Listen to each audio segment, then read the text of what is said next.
Hello everyone welcome back to Nepal online school. स्वागत छ हजुरहरूलाई क्लास 7को म्याथमेटिक्सको क्लासमा। हामी चाहिँ अहिले सिक्वेन्स भन्ने टपिक पढिरहेको छौँ, जुन चाहिँ अपरेसन अन होल नम्बर भन्ने च्याप्टरको हो। अनि यो सिक्वेन्समा चाहिँ मैले तपाईँहरूलाई योभन्दा अगाडि चाहिँ सिक्वेन्स भनेको के हो, कस्तो हुन्छ भन्ने कुराहरू पढाएको थिएँ। त्यस पछाडि हामीले यसको एक्सर्साइज सुरु गरेको थियौँ। एक्सर्साइजमा चाहिँ मैले तपाईँहरूलाई क्वेसन नम्बर 3सम्म सल्भ गराएको छु। अब हामी क्वेसन नम्बर 4 र 5 चाहिँ सल्भ गर्छौँ है। ल सुरु गरौँ क्वेसन नम्बर 4 देखि। 4 को क्वेसन है।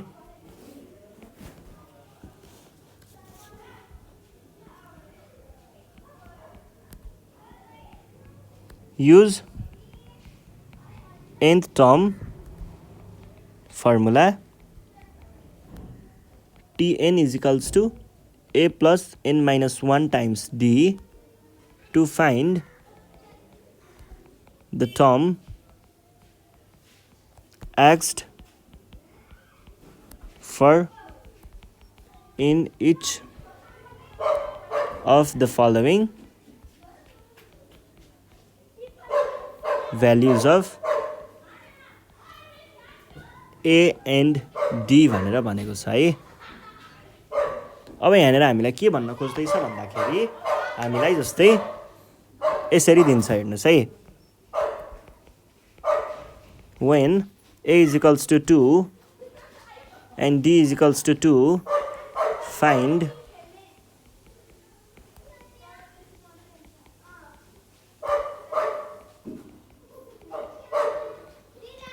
यस्तो भनेको छ। यसमा के भन्न खोजेको हो भन्दाखेरि हामीलाई a को भ्यालु दिएको छ, d को भ्यालु दिएको छ र हामीलाई यो कुराहरू पत्ता लगाउनु पर्ने छ। यो चाहिँ कसरी गर्ने भन्दा यो भ्यालुहरू पत्ता लगाउनु भन्दा अगाडि हामीलाई के चाहिन्छ त, nth टर्म चाहिन्छ। त्यसको लागि यो फर्मुला युज गर्ने रे। अनि nth टर्म आएपछि यो निकाल भनेर भनेको छ। हियर देन nth टर्म भनेको के हुन्छ, a plus n minus 1 times d हुन्छ। or होइन, इज इक्वल्स टू a को भ्याल्यु 2, यो भनेको 2 plus 2n minus 2, 2n नै आयो। अब सेकेन्ड टर्म भनेको के हुन्छ, सेकेन्ड टर्ममा n को भ्यालु 2 हुन्छ, 2 times 2 भनेको 4। त्यसै गरी अर्को थर्ड टर्म भनेको कति भयो, 2 times 3, 2 times 3 भनेको कति हुन्छ, 6 हुन्छ। Fourth term 2 times 4, 8। अनि फिफ्थ टर्म 2 times 5, 10। सकियो है।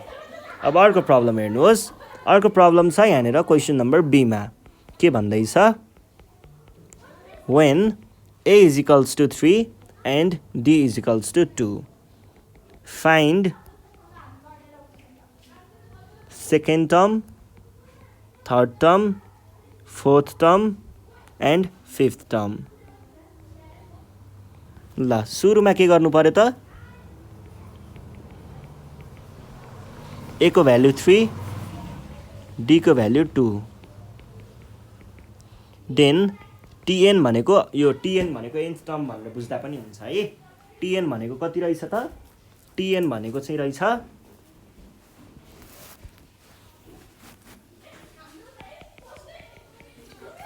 यो भनेको कति भयो, 3 plus n को भ्यालु त यो भइहाल्यो, अनि d को भ्यालु चाहिँ 2 छ।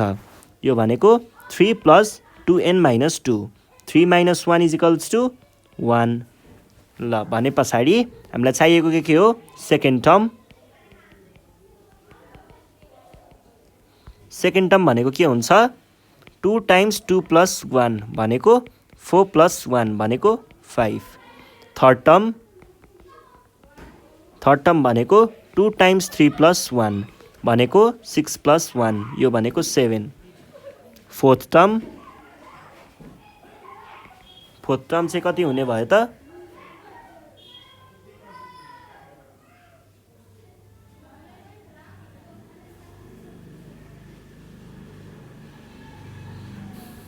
2 times 4 plus 1 is equals to 8 plus 1 is equals to 9 र फिफ्थ टर्म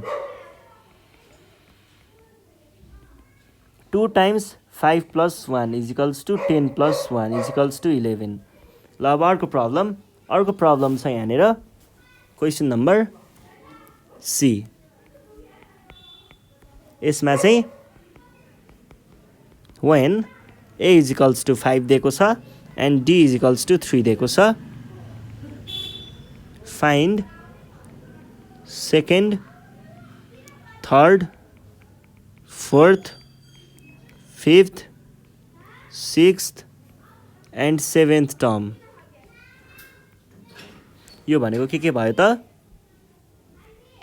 here हामीलाई दिएको छ a को भ्यालु 5 d को भ्यालु 3 त्यसो हो भनेदेखि देन tn भनेको कति आउने भयो a plus n minus 1 times d हुन्छ a को भ्यालु कति छ 5 छ plus n minus 1 times d को भ्यालु 3 छ यो भनेको 5 plus 3n minus 3 5 minus 3 भनेको कति हुन्छ 2 हुन्छ भनेपछि 3n plus 2 आयो अब हामीलाई चाहिएको के छ सेकेन्ड देखि second third fourth fifth sixth seventh है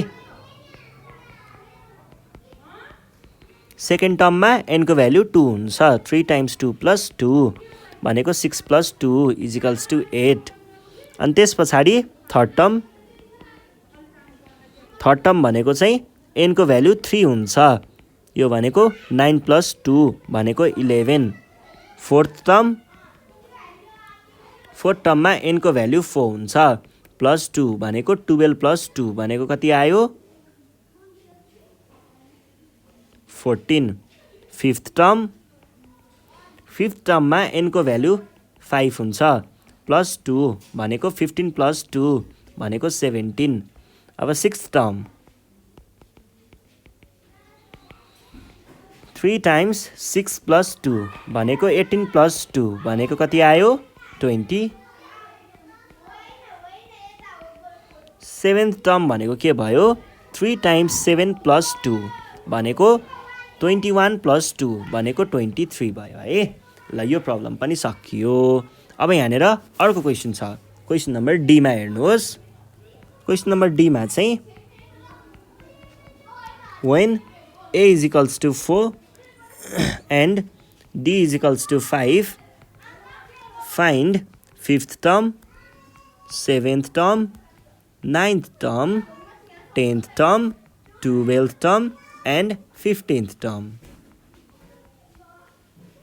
ल अब फर्स्टमा हेर्नुहोस् हामीलाई के दिएको छ त a is equals to 4 दिएको छ d is equals to 5 दिएको छ देन के हुने भयो त tn भनेको a plus n minus 1 times d हुन्छ यो भनेको के हुने भयो त a को भ्यालु 4 प्लस n को value n minus 1 times d को भ्यालु 5 4 plus 5n minus 5 यो भनेको कति हुन्छ -1 हुन्छ त्यसो हो भनेदेखि हामीलाई चाहियो 5th 7th 9th 10th 5th term पहिला सुरुमा 5th टर्म यसमा n को भ्यालु कति हुन्छ 5 हुन्छ यो भनेको 25 - 1 इज इक्वल्स टु 24 त्यसै गरी 5th पछाडि 7th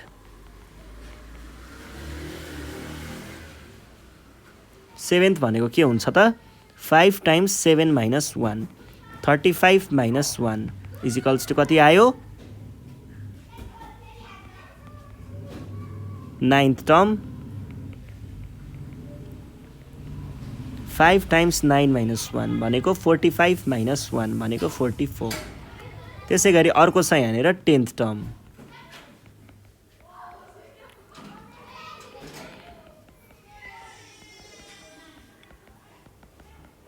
ल अर्को प्रब्लम छ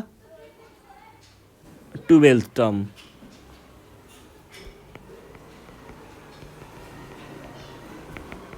फाइभ टाइम्स 12 minus 1 भनेको 60 minus 1 भनेको 59 त्यसै गरी 15th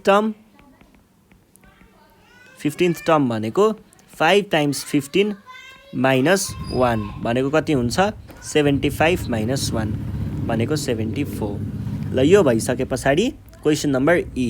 क्वेसन नम्बर ईमा चाहिँ when a is equals to 7 and d is equals to 4, find third, 6th, 8th, 11th, 16th and 20th terms। ल हेर्नुहोस् है, अब यसमा हामीले के गर्ने भयौँ त भन्दाखेरि सुरुमा गिभन कुराहरू लिस्ट गरौँ। ए को भ्याल्यु 7 आयो, डी को भ्याल्यु 4 भयो। देन अब nth टर्म पत्ता लगाउनु पर्यो। टिएन भनेको के हुन्छ, A plus N minus 1 times D. यो भनेको 7 plus N minus 1 times 4।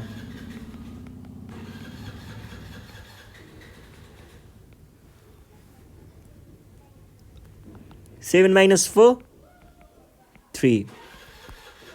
Now अब के हुने भयो त, अब यहाँनिर थर्ड टर्म निकाल्नु पर्यो। थर्ड टर्म भनेको के हुन्छ, थर्ड टर्म भनेको चाहिँ कति हो त, एनको भ्याल्यु 3 हुने हो भनेको 4 टाइम्स 3 प्लस 3 भनेको 12 प्लस 3 15। अनि थर्ड टर्म पछाडि सिक्स्थ टर्म, एनको भ्याल्यु कति 6 भनेको 4 टाइम्स 6 प्लस 3 भनेको 24 प्लस 3 भनेको 27। त्यसै गरी एट्थ टर्म, यो भनेको 4 times 8 plus 3 is equals to 4 times 8 32 plus 3 35। अनि त्यस पछाडि 11th term, Enco value 11 plus 3।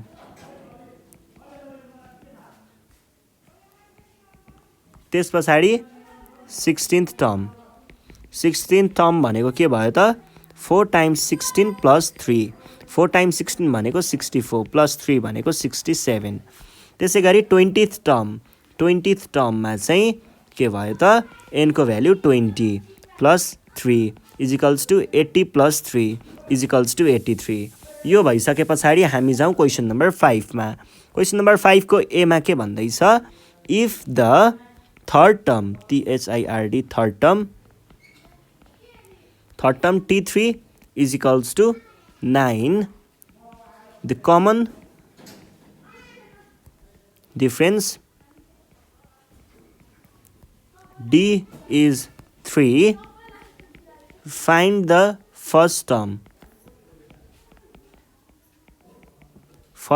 A of the sequence।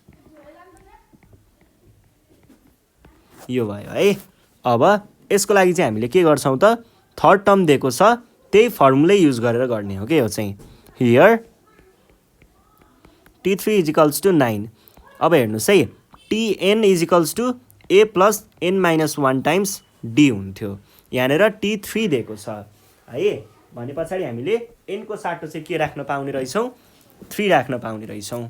अनि त्यस पछाडि कमन डिफ्रेन्स इज 3 भनेपछि D इक्वल्स टु 3। D को ठाउँमा पनि 3 राख्न पाइयो र N को ठाउँमा पनि 3 राख्न पाइयो। TN को ठाउँमा 9 राख्न पाइयो भने पछाडि हामीले के लेख्न पाइने रहेछ त, TN is equals to A plus N minus 1 times D हाम्रो फर्मुला। यसमा TN को भ्याल्यु 9 आयो, A को भ्याल्यु पत्ता लगाउने, N को भ्याल्यु 3 आयो माइनस 1 टाइम्स D को भ्याल्यु कति आयो 3 आयो। और 9 is equals to A plus 2 times 3 और 9 is equals to A plus 6 और A is equals to 9 minus 6 is equals to 3। सकियो। ल अब क्वेसन नम्बर बी हेर्नुहोस्। क्वेसन नम्बर बीमा पनि यस्तै खालको क्वेसन छ। If the fifth term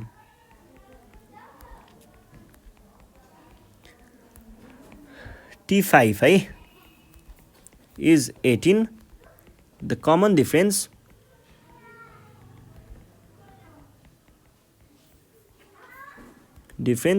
D is 4, find I,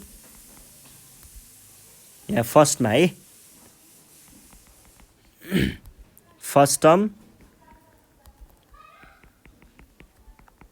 the 10th term,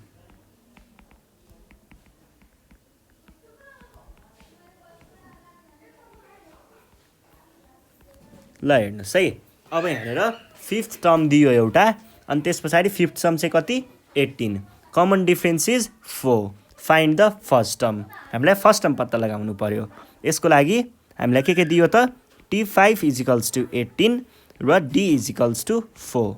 now हामीलाई थाहा छ नि त फर्मुला, Tn भनेको सधैँ के हुन्छ A plus n minus 1 times D हुन्छ, जबकि Tn को भ्याल्यु 18 छ,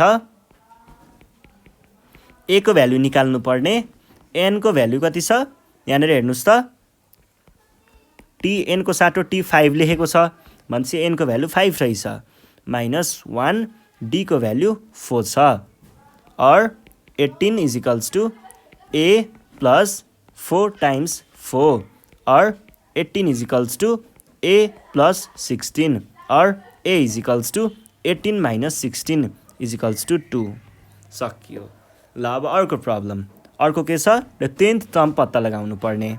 देन 10th टर्म भनेको के हुन्छ त, T10 लेख्न सक्नुहुन्छ, A plus n minus 1 times D हुन्थ्यो खासमा, तर A को भ्याल्यु 2 हो, n को भ्याल्यु 10 हो, यहाँनिर देख्न सकिन्छ है, अनि D को भ्याल्यु चाहिँ कति हो, यो हो भनेपछि 2 प्लस 10 माइनस 1 भनेको कति भयो, 10 माइनस 1 भनेको भयो कति भयो 9 times 4 is equals to 2 plus 36 is equals to 38। अब यो भइसके पछाडि हामी जाउँ नेक्स्ट प्रब्लममा। नेक्स्ट प्रब्लम छ question number C। If the fourth term T4 is 11, the first term A is 5, find the common difference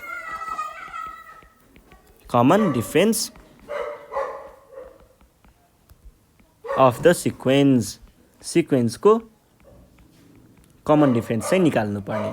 अब यो सजिलो छ, हेर्नुहोस् है, हामीलाई T4 भनेर दियो 11, फर्स्ट टर्म भनेर दियो, फर्स्ट टर्म भनेको के हो A हो, 5 दियो। अब हामीलाई D पत्ता लगाउनु पर्ने, कमन डिफ्रेन्स चाहिँ पत्ता लगाउनु पर्ने। यसको लागि हामीले के गर्न सक्छौँ त, we know Tn is equals to A plus n minus 1 times D। अब T4 दिएको छ, T4 है, n को भ्याल्यु 4 रहेछ भनेपछि T4 11 इजिकल्स टु A को भ्याल्यु त 5 दिएको छ, प्लस n को भ्याल्यु 4 दिएको छ, माइनस 1 टाइम्स D चाहिँ निकाल्नु पर्ने। 11 यो 5 लाई यता लग्दा कति भयो माइनस 5 इजिकल्स टु 3D, और 6 इजिकल्स टु 3D, और 3D इजिकल्स टु 6, और D इजिकल्स टु 6/3 भनेको 2, कमन डिफ्रेन्स 2 रहेछ, देयरफोर D इजिकल्स टु 2 भन्ने सकाइदिने। ल अर्को प्रब्लम छ नम्बर D मा।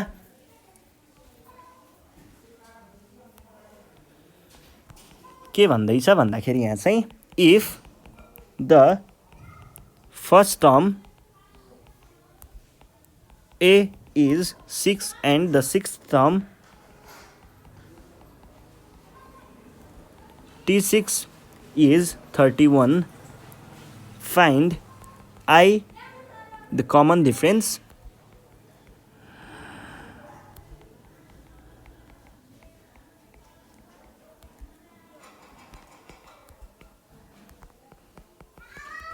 fifth term